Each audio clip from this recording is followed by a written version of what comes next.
O seguinte, galera, a gente tem que falar aqui do tópico da semana, que eu não sabia que ia ser o tópico da semana. Eu não tava esperando isso de forma nenhuma. Eu tava achando que ia estar todo mundo falando do treco da Ucrânia. Acabou a última live, deu o ataque lá de drones da Ucrânia na Rússia. Eu falei, esse é o tópico da próxima live. Todo mundo vai estar falando disso a semana inteira. E isso daqui que a gente tem que preparar. Eu tenho um monte de link aqui, tá? Eu vou explicar tudo, o nome dos aviões, tudo da Ucrânia. Só que aí, no meio da semana, Trump e Musk decidem começar a brigar via rede social. Eles estavam dando sinais de rompimento durante a semana. Mas Exato. Ontem foi a DR. É a coisa mais bizarra, cara. Como que a política chegou nesse ponto? Sabe? Não é qualquer política, não é a política de Birigui, não é a política da Câmara de Vereadores de Volta Redonda. Não, meus amigos, é a política americana internacional. Vamos lá pra você que não tá sabendo. Eu tenho aqui uma linha do tempo, mas eu vou pular a linha do tempo que a ABC fez e vou direto pra onde interessa, tá?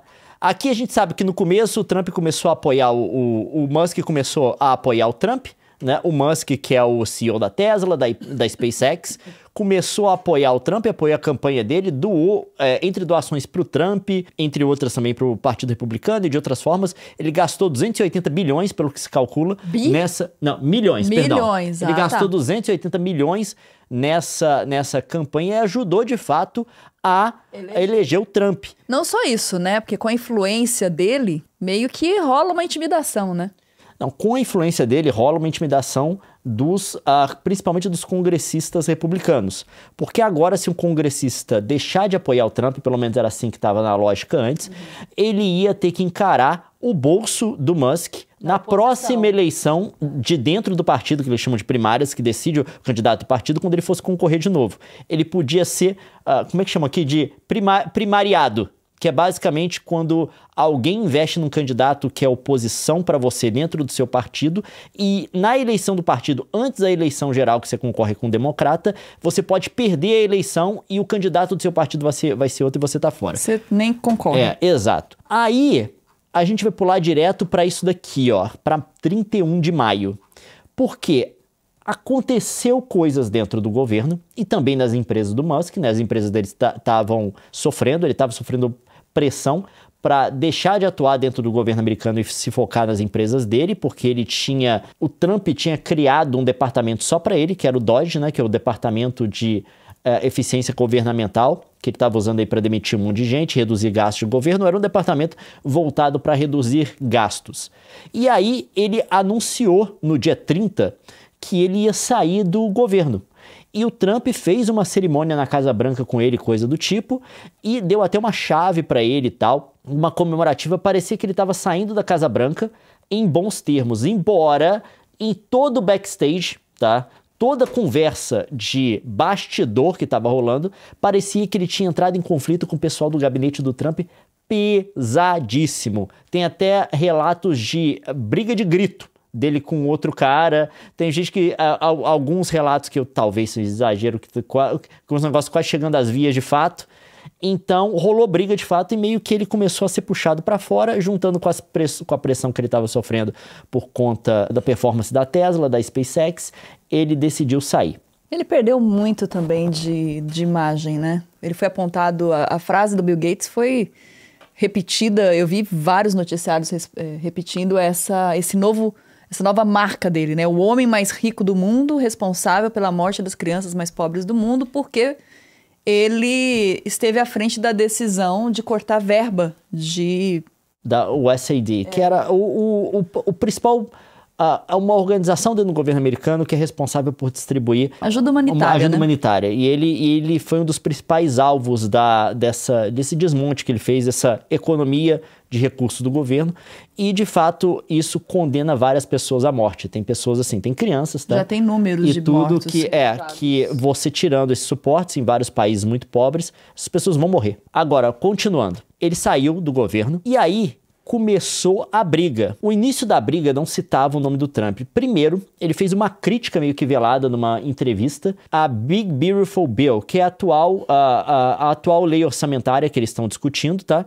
Que não tem só orçamento, tem vários outros jabutis, como chamam, no meio da lei, para regular várias coisas. E Essa lei, pelas análises feitas até agora, ela vai aumentar o déficit do governo.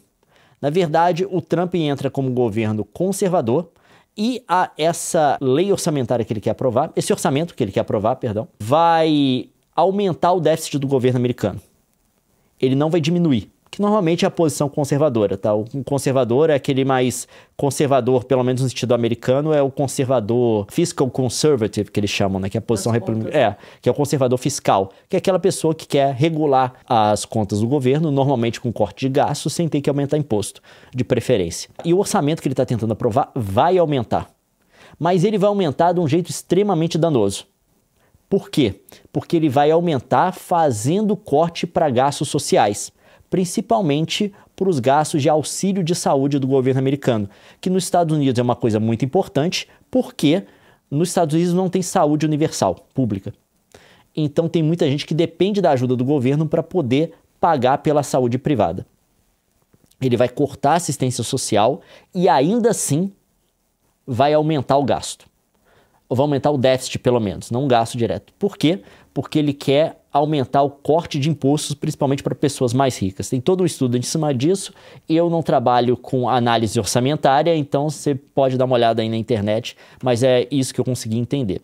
Ele fez essa crítica velada, falando aquele negócio que ele não gostou muito do orçamento, né, dessa lei orçamentária, que era a opinião pessoal dele, segundo o Musk, e falando que o nome que foi dado à lei pelo Trump, né, que era o Big Beautiful Bill, a grande bonita lei. Aí a lei grande, o projeto grande e bonito, vamos colocar desse jeito assim.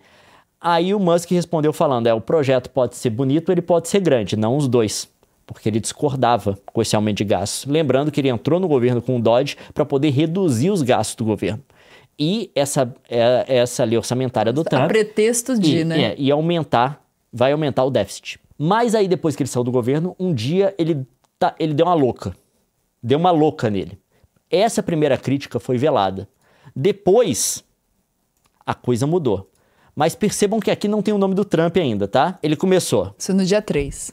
Desculpe, não aguento mais. Esse projeto de lei de gastos do Congresso, enorme, ultrajante e cheio de carne de porco. Carne de porco é o que a gente chama acho que na linguagem legislativa brasileira é o jabuti. Você enfia aquelas coisas assim...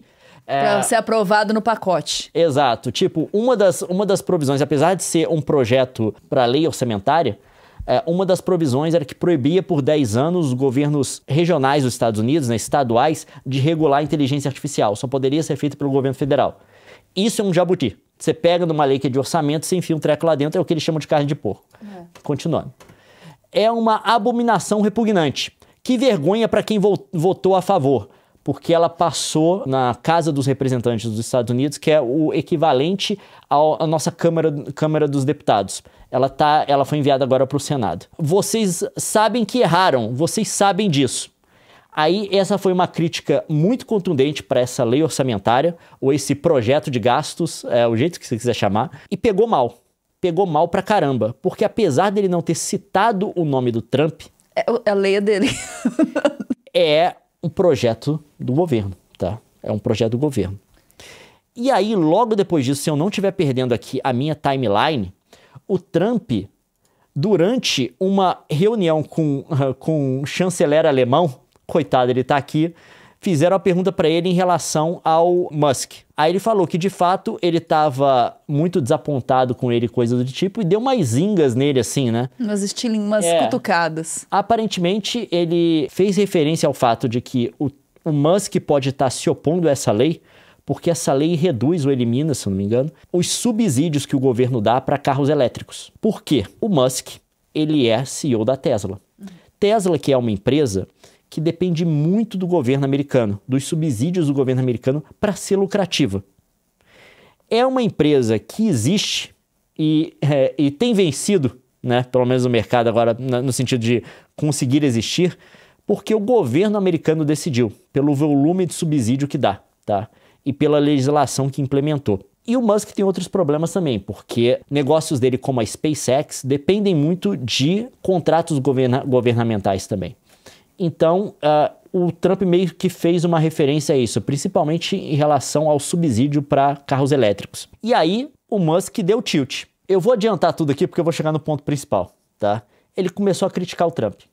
Se eu não me engano, foi logo depois dessa conferência aqui, se eu tô conseguindo manter a timeline. Gente, isso tá acontecendo em tempo real enquanto eu tô falando, tá? Desculpa. Você tá vendo isso depois editado, eu tô vendo aqui... Provavelmente você tá vendo, você sabe de coisa mais que a gente, porque a coisa tá rolando. Provavelmente tá rolando agora durante a live e eu tô desatualizado. Bota a data aqui, Nico. Ele chamou o Trump de todos os nomes, né? Aquela coisa toda, falou que sem ele o Trump não teria ganhado. Falou que reclamou de ingratidão. Reclamou de ingratidão, aquela coisa toda, e o treco foi escalando. Aí uma hora, ele chega e manda uma dessa. Time to drop the really big bomb. Big and beautiful bomb. Vou ter que traduzir aqui. Hora de soltar a bomba realmente grande. O Donald Trump está nos arquivos do Epstein. Essa é a verdadeira razão pela qual não foram tornados públicos. Tenha um bom dia, DJT. Ele me solta um treco desse, que é uma coisa que fala com parte da base do MAGA, que é o Make America Great Again, que é o movimento do Trump, que é uma teoria de conspiração, até onde a gente sabe, não no que ela é baseado, mas nas repercussões dela. De que você teria o Epstein, que era um milionário americano, que montou um circuito de abuso de pessoas. Não vou entrar nos detalhes, não vou usar a palavra aqui também, porque eu não quero que isso seja desmonetizado. E corre nos bastidores de que no processo dele tem uma lista de pessoas que se relacionavam com ele, que seriam desse grupo dele também, e teriam se beneficiado desse circuito, né, de abuso que ele criou. O Trump tinha falado antes da eleição dele que ele ia liberar essa lista, esses arquivos do processo. Se esses arquivos existem ou não, tem muita coisa que é teoria da conspiração, eu não vou enfiar minha cabeça para saber disso, tá? Eu só preciso que vocês entendam aqui a repercussão que isso tem. O Trump não liberou se esses arquivos existem. E aí, isso ficou meio estranho com parte da base dele, porque tem uma parte da base dele que quer que esses arquivos sejam liberados, porque acha que principalmente implica muita gente do Partido Democrata. Por que o Trump não liberou e coisa do tipo, se existir. E o Elon Musk falou diretamente com esse público agora. Falou que o Trump não liberou esses arquivos porque ele estaria envolvido nesse processo, nesse escândalo. Esse foi um dos ataques e o mais recente que eu vi aqui foi ele nessa resposta. Já tá desatualizado quando vocês viram isso daqui. Falando que as tarifas do Trump vão causar recessão. E teve outras também. Sobre esse negócio de o Trump ter acusado o Musk de estar contra essa lei orçamentária pelo fato de cortar subsídio de carros elétricos. O Musk vai e me solta. Não é isso, não. Eu não queria aumentar os gastos, tal. Quer cortar? Pode cortar, tô nem aí. Nessas palavras, não é meio isso. Tipo assim. Chegou a ameaçar tirar a cápsula Dragon, né, que é uma cápsula da SpaceX que a NASA tá usando para levar e trazer astronautas da Estação Espacial Internacional. Depois ele voltou atrás, falou que ia continuar. Fez o escarcéu. Então, assim, eu não sei onde isso acaba. Mas eu sei quem tem mais a perder. Quem tem mais a perder é o Musk. Com certeza. É o Musk. Eu não sei por que ele está fazendo isso. Não é racional muito das coisas que ele está fazendo aqui. Porque a partir do momento que ele tomou o L no governo, puxaram ele para fora do governo. Tá? Ninguém paga 280 milhões. Que foi o que ele fez. A doação dele de campanha ele pagou para ter um cargo no governo. Porque para ele é muito interessante, não só por parte de ter as informações, mas também de facilitar, né? Untar novas contratações e assinar novos contratos. Rolou todo tipo de alegação, tá, gente? Não vou entrar em todos aqui, mas tem que o governo americano estava pressionando governos internacionais para assinarem contratos com a SpaceX por conta da internet de satélite e outras coisas que eles fazem. Tinha outra alegação também de que as agências que o DOGE, que era o departamento do Musk, estava atacando, estava desmantelando, eram agências que mantinham supervisão sobre os negócios do Musk. Inclusive que já multaram ele e coisa do tipo. Tem várias coisas que aconteceram, mas de fato o cara pagou dos 280 milhões, pelo último número que eu vi, para ter o acesso direto ao governo e poder cantar a regra lá dentro. Era isso que ele queria. Tanto que quando começou o governo do Trump, o Musk era tão próximo dele que a galera tá chamando o Musk de co-presidente e tal. Primeiro buddy. O primeiro buddy. Era basicamente um acordo de eu tô te dando essa grana para te reeleger, mais de $250 bilhão, a grana absurda. Não só isso. Todo o apoio no Twitter também, coisa do tipo. A parte política, a mobilização da galera. Um dos motivos da compra do Twitter foi para estender a influência política dele. É óbvio, o Twitter foi muito importante nessa eleição. Ele deu esse dinheiro e essa que era a troca. para ele sair do governo com menos de 6 meses... Menos de 6... menos, porque começou no dia 20 de janeiro. Claro que ele começou a ser puxado para fora. Ele começou a ser empurrado para fora, né?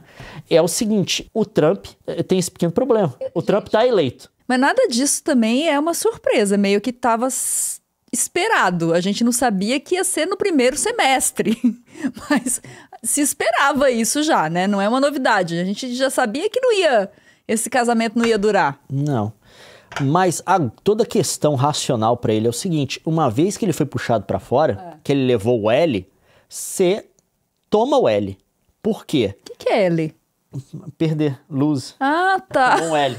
Uma vez você foi defenestrado, você toma as suas perdas e tenta não perder mais. O problema é que ele tem negócios agora que dependem do governo americano. Contrato governamental para SpaceX, subsídio para os carros elétricos dele, mesmo que ele esteja perdendo um monte agora, tem muita coisa ainda que ele não quer, que provavelmente não quer perder. Isso é muito importante. Mas e aí ele cai, em vez de cair em silêncio e salvar as perdas dele, né? Ele cai atirando, gerando potenciais maiores perdas para ele e para os negócios dele. É um problema porque, pelo menos na Tesla, não na SpaceX porque é uma empresa de capital fechado, mas na Tesla, que é de capital aberto, ele tem que responder aos acionistas. E isso que ele está fazendo... Ontem foi 14% de queda, num dia só. Tesla Stock. Isso que ele está fazendo, obviamente, não cumpre a missão dele, ou a responsabilidade dele de... manter a empresa saudável. Fazer as coisas pelo melhor interesse dos acionistas. Isso daqui é a Tesla, gente. Isso daqui é a Apple. Ele claramente não está agindo racionalmente. E o Trump até recuou, né? Depois da Big Bomb lá, ele ficou meio que na dele. A resposta do Trump, depois nas redes sociais ele começou a esculachar também, mas a resposta dele nessa conferência aí, apesar de ter dado aquele ataquezinho no negócio dos subsídios e tal, se eu me lembro bem, eu posso estar trocando os dados, tá, gente? Desculpa se eu tiver, tem muita coisa na minha cabeça. Foi uma resposta comedida. Foi uma resposta no sentido de, mostrei minhas cartas aqui, mas eu não tô chamando o cara de imbecil. A do Musk, não. Então, assim, tá bem bizarro isso, mas o que pega pra mim mais do que tudo, e olha que eu tô tentando reconstruir isso aqui, tem muita coisa, tá? Se eu for pegar todos os tweets aqui, a gente fica até amanhã se for analisar e quebrar tudo. O que pega pra mim é isso tá acontecendo na sede do poder, na principal sede de poder mundial, que é a presidência dos Estados Unidos. Era um lugar que você esperaria que funcionasse. Eu sei que não vai funcionar a seu favor, né? Vai defender o interesse deles, tá? Não vai, a moralidade não passa ali por pensar em todo mundo. Eles vão pensar só neles, vão fazer o que eles acham que é certo. Mas você espera que seja um lugar que não seja um manicômio. E essa foi uma demonstração clara de que o cara não tá bem, não. Não, pra mim o Musk, tipo assim, não faz sentido isso que aconteceu. Ele simplesmente... deu a louca. Ele não tem nada, não tem o que ele ganhar atacando. É porque ele podia ter tido uma saída, assim, ele já tinha perdido, ele podia ter mantido, né? E ele partiu pro tudo ou nada. Não, ele poderia, inclusive, se ele quisesse a coisa dos envios, saísse do governo agora, montasse um grupo de lobby para ir lobar agora no Senado, onde a lei está sendo discutida. Existem 1000 formas. Se ele quisesse que essa notícia... bombasse de outra forma, existiria 1000 formas de um cara poderoso igual ele jogar isso sem ser o autor da bomba. Então, ele quis essa bomba. Ele quis ser o emissor da bomba. Tipo, ele agiu num dia de fúria real. Ele não tá pensando. Porque se ele, não, eu quero que a informação seja dada. Eu quero... Ele poderia fazer isso sem estardalhaço, entendeu? Sim. E ele poderia proteger os negócios dele. Tem uma rodada de votação no Senado, gente. Ele poderia sentar com cada senador, escreve um cheque de doação de campanha para cada republicano lá dentro e tira essa parte. Aí beleza. Beleza sim, gente. É horrível. Não, eu sei, mas tipo assim, é horrível, mas era assim que funciona. Então, assim, é bizarro isso. A gente vai ter que observar agora, ver o que tá acontecendo, mas tipo assim, não era... É uma loucura. É uma completa... A gente tá ali, o homem mais poderoso do mundo. Brigando com o mais rico. Brigando com o mais rico. Agora você tem outros interesses que talvez sintam o cheiro de sangue na água e queiram aproveitar. Por exemplo, se ele perder o contrato da SpaceX com a NASA, você tem Jeff Bezos aí. Não, ninguém tem condição ainda. O negócio é... Não, os Estados nem Unidos... Pra explorar e aproveitar, deixa para receber investimento e tentar alcançar? Sim, aí então. Que dá. Aí que tá. Ele gera o problema no longo prazo. No curto, não tem nenhuma empresa que... A única alternativa que você tinha à SpaceX para levar a galera pro espaço era a Rússia. E essa janela meio que se fechou, não é mesmo? Quer dizer, isso é muito sério, gente. Porque se ficar, tipo assim, ele recuou. Se ele não tivesse recuado, quem que ia fazer esse transporte? O povo ia ficar preso lá na estação espacial? Entendeu? É grave esse Tem gente negócio. lá agora que você tem que trazer. Então, imagina o desespero dessa galera. É complicado isso. A Blue Origin, que é a do Origin, que é a do Bezos, ela não tem essa tecnologia ainda, tá? Aquele foguete que ele tem é basicamente para turismo espacial. Não vai lá em cima, tá? Chega no lugar que você considera aquilo ali, se você apertar o olho é espaço. Aí a galera dá uma flutuadinha e depois desce. Não é o nível de tecnologia que você precisa para poder levar e trazer gente da Estação Espacial Internacional. E não tem alternativa a Dragon Capsule também, né? A cápsula Dragão, porque aquela da Boeing que eles estavam fazendo deu pau, que aqui deixou a galera presa lá em cima. Tiveram que trazer depois uma da SpaceX para poder trazer os dois astronautas para baixo. Então, assim, no curto prazo não tem, mas, obviamente, ele cria a necessidade do governo americano diversificar as parcerias, porque uma, eventualmente, pode dar um tilt desse. E aí enfraquece o cara mais ainda, né? A perspectiva é de dele perder espaço dentro do... A influência que ele pagou tão caro para conseguir, gente, ele acabou de perder. Os negócios dele dependem demais do governo. Dependem demais, seja subsídio, seja contrato. Então... Enfim, o problema é que são dois egos gigantescos, sabe? O Musk, ele poderia se vingar do Trump. Era ele ficar quieto, as ações dele são... Fazer tudo, começar a financiar a galera por fora, né? Mas não, tem que ser ele. Estardalhaço, meter a cara no Twitter pra ganhar like. É muito estranho isso, cara. É muito estranho isso. Porque ele sabe como fazer as coisas, gente. Ele não sabe? Se ele quisesse, com a quantidade de recursos que ele tem, ele poderia sentar no backstage e minar todo mundo da administração do Trump. Todo mundo dali do gabinete que se opôs a ele, que criou problema, os advisors, coisas do tipo. Ele podia destruir todo mundo. E sem aparecer, sorrindo ainda e acenando. Não sei, que pena. Mas assim, o cara vai e tem que tacar uma louca no Twitter, cara. De onde que vem isso? Não, eu sei de onde vem. Estamos diante de uma ótima propaganda do Proerd. Diria isso. O Leãozinho tá perdendo a oportunidade. Você tá lá, viu? Só era... Você tem que ser o homem mais rico do mundo. E olha que essas coisas fazem você fazer.